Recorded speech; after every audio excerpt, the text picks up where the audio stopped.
Fresh হয়ে আমার রুমে এসে বিছানায় শুয়ে ফেসবুকিং করছিলাম। এমন সময় রিয়া আমার রুমে এসে আমার সাথেই বিছানায় শুয়ে বলতে লাগলো, দেখি কি করছিস। তারপর রিয়া আমার এতটাই কাছে চলে আসলো যে ওর শরীর আমার শরীরে বারবার স্পর্শ করছে। আমি মুহূর্তের মধ্যেই উঠে গিয়ে রিয়াকে বললাম, রিয়া তুই এসব কি করিস? ওমা, আমি আবার কি করলাম? দেখ রিয়া, তুই এখন আর সেই ছোট নেই, এই যে তুই সারাক্ষণই আমার হাত ধরে টানাটানি করিস। আমি বিছায় শুয়ে থাকলে তুই আমার সাথে এসে শুয়ে পড়িস। এসব মানুষ দেখলে খারাপ কিছু ভাবে, সমাজ এটা ভালো চোখে দেখে না। আরে রাখ তোর সমাজ, আমার যা ভালো লাগে আমি তাই করি। কে কি বলল না বলল এসব দেখার সময় আমার নাই। দেখ রিয়া, তুই বড় হয়েছিস, কয়েকদিন পর তোর বিয়ে হবে, কিন্তু তখন যদি বরপক্ষ এসে তোর এসব ছেলেমানুষিগুলা জানতে পারে তখন তো তোর বিয়ে হবে না। ছেলেমানুষি মানে এই আমি অন্য কোনো ছেলের সাথে কখনো এসব রং ঢং করছি? যা কিছু করি সব তো তোর সাথেই।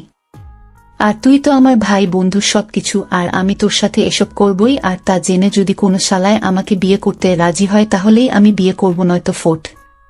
ছি ছি ছি, নিজের হবু বরকে কেউ শালা বলে এই প্রথম শুনলাম। শুধু শালা না, রুজ রুজ কেলাবো। তোর কোনো সমস্যা? না রে ভাই, আমার আবার কিসের সমস্যা? কিন্তু তোর বর, তার জন্য খুব কষ্ট হচ্ছে রে। ওরে রিয়ার বর, তোর যা ইচ্ছা আকাঙ্ক্ষা আছে সব বিয়ার আগেই পূরণ করে নে। বিয়ার পর তোর জীবনে সুখ বইলা আর কিছু থাকবো না রে ভাই। এই মাইয়া তোর জীবন পোড়া তেজপাতা কইরা দিব। রিয়া, ওই ফাইজলামি রাখবি, চল। আম্মু খাবার নিয়ে বসে আছে। আমি চল। তারপর খাবার টেবিলে আমরা সবাই একসাথে বসে খাবার খাচ্ছি। আমি খেয়াল করলাম রিয়া কিছুক্ষণ পরপরই কেমন ভাবে যেন আমার দিকে তাকাচ্ছে। আমিও ফট কইরা জিব্বা বাহির কইরা একটা ভেঙচি কেটে দিলাম। মুহূর্তের মধ্যেই ওই ডাইনিটা আমার ওর পায়ের নখ দিয়ে আমার পায়ে সজোরে আঘাত করল। আমি গলা ফাটাইয়া চিৎকার করে উঠলাম, আব্বু কি ব্যাপার, কি হয়েছে? আমি নিজেকে একটু সামলে নিয়ে কই, কি কিছু না তো। খেয়াল সবাই আমার দিকে কেমন ভাবে যেন তাকিয়ে আছে, আর রিয়া হারামজাদি মুচকি মুচকি হাসতেছে। কেমনটা লাগে? আমি কি ব্যাপার, আপনারা খাচ্ছেন না কেন? তারপর সবাই এক বালতি রহস্য মাথায় লইয়া আবারও খাওয়া শুরু করল। সবাই যখন খাওয়া দাওয়াতে ব্যস্ত, আমিও সুযোগ বুইঝা রিয়ারে পাকনামির ফলটা দিয়া দিলাম। সাথে সাথেই রিয়া গলা ফাটায়া, ও মা গো! সবাই আবারও খাওয়া দাওয়া রেখে হা হয়ে আছে। আব্বু কি হচ্ছে এসব? কখনো এ চিৎকার মারছে তো, কখনো ও চিৎকার মারছে। রিয়ার আব্বু মুখে হাসি নিয়ে বলল, আরে বেটা তুই খা, অসব কিছু না। খেয়াল করলাম রিয়ার আব্বু কখনো আমার দিকে আবার কখনো রিয়ার দিকে তাকিয়েই মুচকি মুচকি হাসছে। এই রে কাম সারছে, বড়া কাকু মনে হয় কাহিনীটা বুইঝা ফালিছে। তারপর খাওয়া দাওয়া শেষ করে আমি আমার রুমে গিয়ে কিছুক্ষণ স্টাডি করে তারপর ঘুমিয়ে পড়লাম। দেখতে দেখতেই আমাদের কলেজ থেকে পিকনিকে যাওয়ার দিনটা চলে এলো। ভোরে কাপড় চোপড় সব গুছিয়ে রেডি হয়ে রিয়াকে ডাক দিলাম, রিয়া তোর হয়েছে? রিয়া, একটু দাঁড়া, আসতেছি। আমি বারান্দায় দাঁড়িয়ে আছি। রিয়া আমার কাছে এসে, চলো। আমি রিয়ার দিকে তাকাতেই পোড়াহা হয়ে গেছি। রিয়া আজকে শাড়ি পরছে, তাও আবার ব্ল্যাক, আমার পছন্দের কালারের। আমি তো রিয়ার দিকে তাকিয়েই আছি আর বস্তার বস্তা ক্রাশ খাইছি। রিয়ার ঝাঁকনিতে বাস্তবতায় ফিরলাম। রিয়া, কিরে এমন ভাবে তাকিয়েছিলি কেন? আমি এই রে কাম সারছে, একটু লজ্জা লজ্জা ভাব নিয়ে।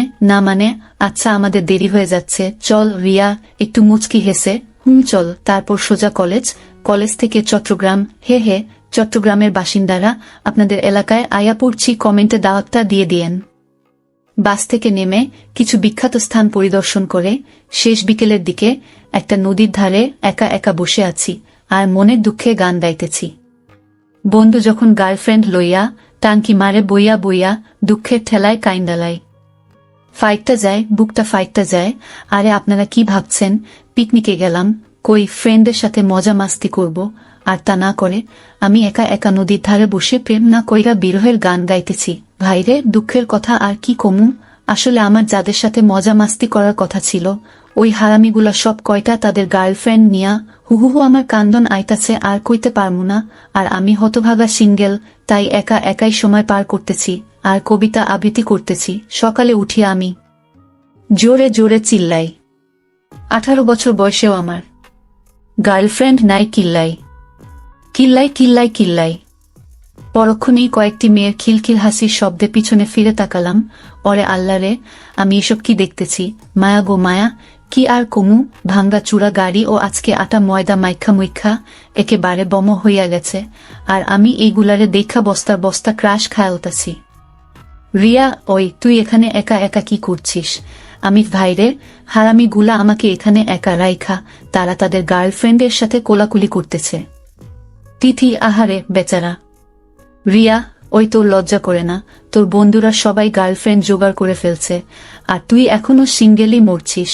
আমি রিয়ার হাত টিপতে টিপতে, আফারে, তোর তো অনেক সুন্দরী সুন্দরী বান্ধবী আছে, তুই তাদের মধ্যে থেকে শুধু আজকের জন্য আমাকে একটা গার্লফ্রেন্ড জোগাড় করে দে না। মুহূর্তের মধ্যেই ময়দা সুন্দরী গুলার হাসির খিলখিল শব্দে আমার কান ফাইটটা যাওয়ার অবস্থা, আর রিয়া তো রেগেমেগে একেবারে শেষ। তিথি আমার কাছে এসে আমার কাঁধে হাত রেখে, আহারে আমার বাবুটা বুঝি এত অসহায়? আচ্ছা ঠিক আছে, আজকে আমরা এখানে যতজন আছি সবাই তোমার গার্লফ্রেন্ড, এবার হ্যাপি। ওরে এত খুশি লাগে কেরে? কেরে এত খুশি লাগে? রিয়া, ওই তিথি, তোরা পারলে এই হাদারামের গার্লফ্রেন্ড সেজে থাক, আমার পক্ষে সম্ভব না। আমি ওকে মাই ডিয়ার আপ্পি, আপনি এখানে একা একা বসে বাদাম খান, আমি আমার গার্লফ্রেন্ডদেরকে নিয়ে ঘুরে আসি। রিয়া, হুম, যা না যা। কথাটা বলেই এক বস্তা রাগ লইয়া রিয়া ওই স্থান ত্যাগ করল।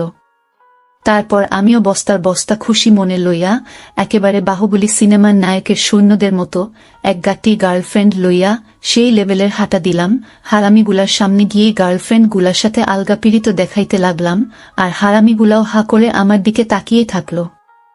তারপর সব হারামিগুলারে একটা দর্শন দিয়া আমরা একটা নিরাপদ জায়গায় বসে আড্ডা দিতে লাগলাম। পরক্ষণেই কোত্থেকে যেন ফট কইরা সব হারামিগুলা আমার সামনে এসে হাজির। আমিও এক বদনা ভাব লইয়া কইলাম, কি চায়? রুবেল নরম সুরে, দুস্থ একটু ইম্পর্টেন্ট কথা ছিল। আমি, আরে বেটা দেখছিস না হিরো এখন ব্যস্ত আছে, যা পরে আসিস। সোহাগ, ভাইরে খুব জরুরি, তাড়াতাড়ি চল নয়তো। আমি সাববে, ওই নয়তো কি?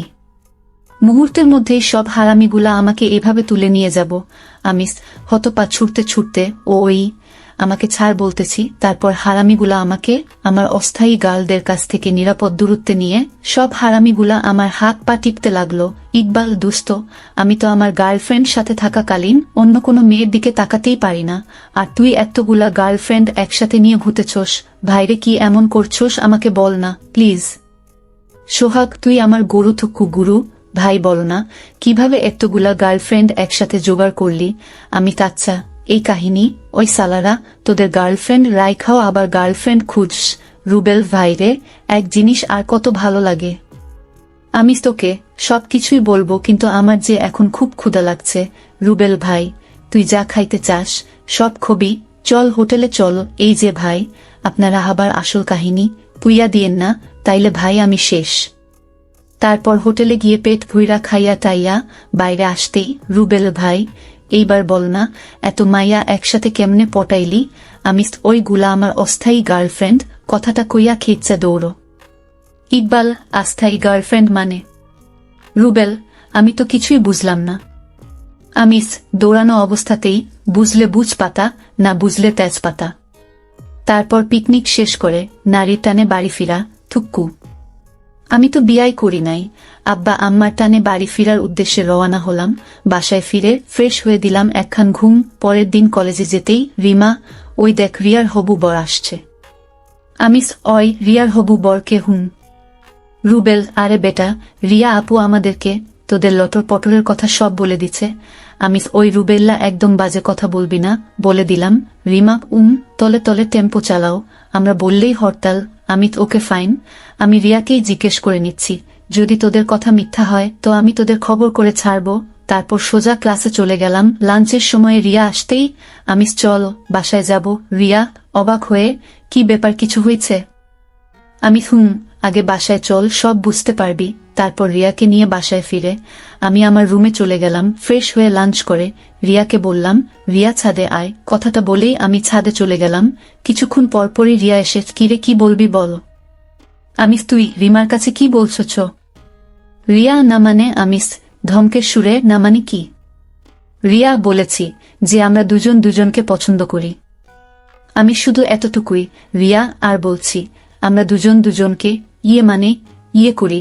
আমি, ওই সোজাভাবে বল। রিয়া, ভালোবাসি। আমি ঠাস করে দিলাম একটা। রিয়া তার গালে হাত দিয়ে আমার দিকে অসহায়ভাবে তাকিয়ে আছে। ওই, আমি কখনো তোকে বলছি যে আমি তোকে ভালোবাসি? আমার তো তোর প্রতি তেমন কোনো ফিলিংসই কাজ করে না। রিয়া, কাদু কাদু গলায়, সাদ আমি তোকে ভীষণ ভালোবাসি, কিন্তু আমি তো বাসি না। রিয়া আমার কাছে এসে আমার গালে হাত রেখে, কেন কেন তুই আমাকে ভালোবাসিস না? আমার মধ্যে কি এমন কমতি আছে?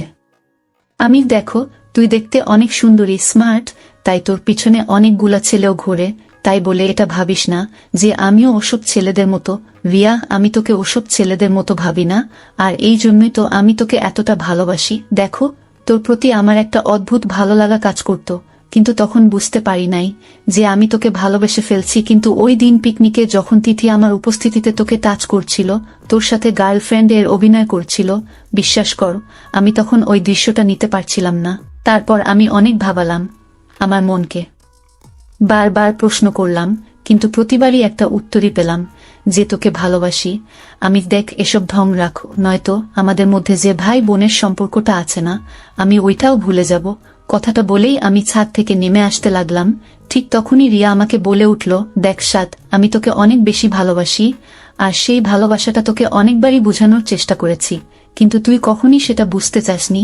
কিন্তু আমার একটা কথা শুনে রাখো, তুই একদিন আমাকে ভালোবাসবি, আর সেদিন আমিও তোকে ঠিক এইভাবেই ফিরিয়ে দিব, আর তখনই তুই বুঝতে পারবি কাউকে অবহেলা করলে কতটা কষ্ট হয়। কথাটা বলেই রিয়া তার চোখ মুছতে মুছতে তার রুমে চলে গেল।